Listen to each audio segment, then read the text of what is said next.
The Notley government's third budget facing notable opposition. Vermilion Lloydminster MLA Dr. Richard Starkey feels the billions in debt the province is taking on isn't feasible.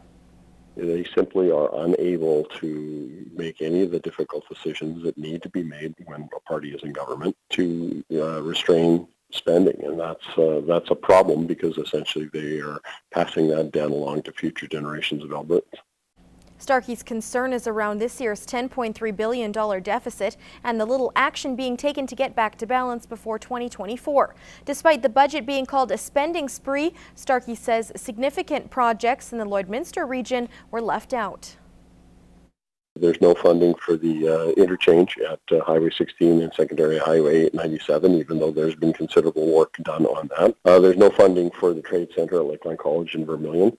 And those are two key infrastructure projects. There's nothing for planning for the Lloydminster Hospital. The most significant funding in our area, $3 million for the Lloydminster Continuing Care Centre.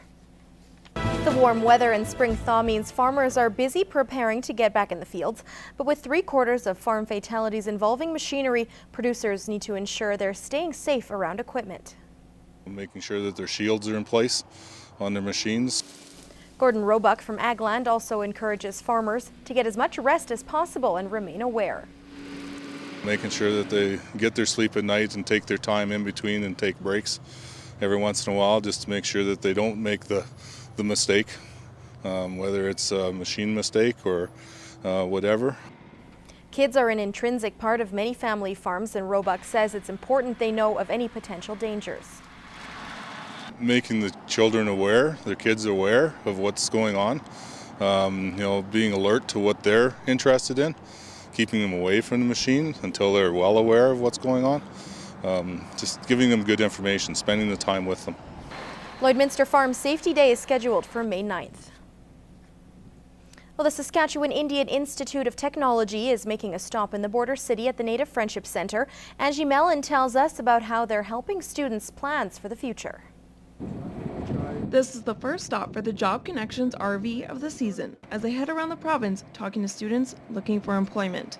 We cover all over Saskatchewan. Our target is the First Nations schools and areas, but we don't turn anybody away. We're willing to work with anybody. The RV has 7 different workstations and the program offers 14 pre-employment workshops. We have a partnership with SAS Careers, so we have them online doing assessments to basically get to know what career is best suited for them based on their interests. They focus on helping students find jobs that fit them well. Not necessarily it's just a job, but it's their value system aligns with the company so that they stay in the job longer and they're much more happier and they're doing something that they really, truly enjoy. The Native Friendship Centre reached out to SIIT to talk to students in their employment services program. We wanted to do something different. We had a similar program in September, and I wanted to do something in regards to more in depth of bringing somebody in terms of coming doing a presentation, but I wanted to bring a whole organization to Lloyd. The Employment Services program finishes at the end of March, but the center says it has been extremely beneficial. I do believe that there's a 70% success rate finding employment for our students, which is a great success for us so far. Angie Mellon, Newcap News. A figurehead of Lloydminster's Ahmadiyya Muslim community will be moving out west this week.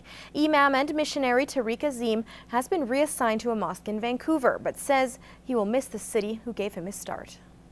It is definitely a moment of excitement, but also a moment of sadness because when you stay in a place for a number of years, you make some very close friends, and even though in this day and age we are able to keep in touch with them with the social media and whatnot, but even then you still miss them a lot. Azim has been an imam in the border city for the past 3 years and says one of his proudest memories is the construction of their new mosque their worldwide leader inaugurated. He adds he will also really miss his many students. I had the opportunity to teach them and work with them and even play sports with them and do different things with them. That is something that a special bond was created with them, which I'll definitely miss. A new imam is expected in Lloydminster by May or June. Well, Well, 2 felines are looking for forever homes in this week's Pet Project. Coraline is a 5-month-old domestic short-haired kitten, and Anchor is a 1-year-old domestic short-hair. Here's Morgan with the SPCA.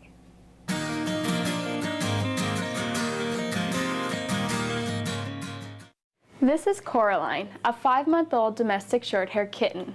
She is the sweetest kitten around.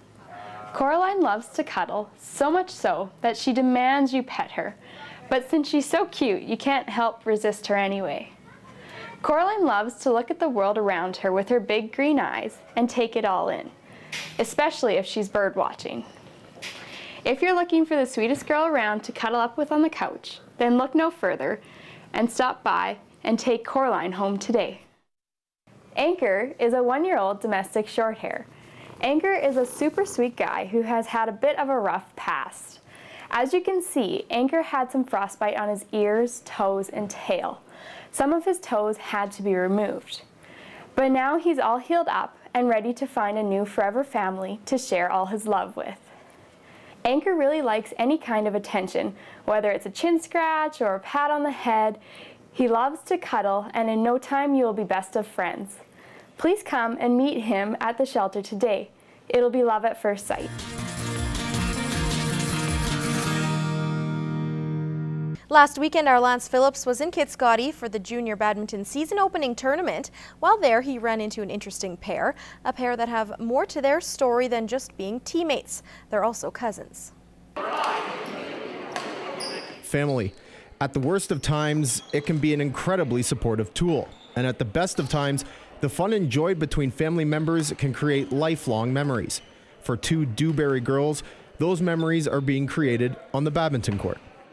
Jace Weedmark and Jelena Parr have been playing badminton together for 3 years, and in that time, the tandem have developed a keen understanding of each other's personality traits, an understanding that only family members could generate.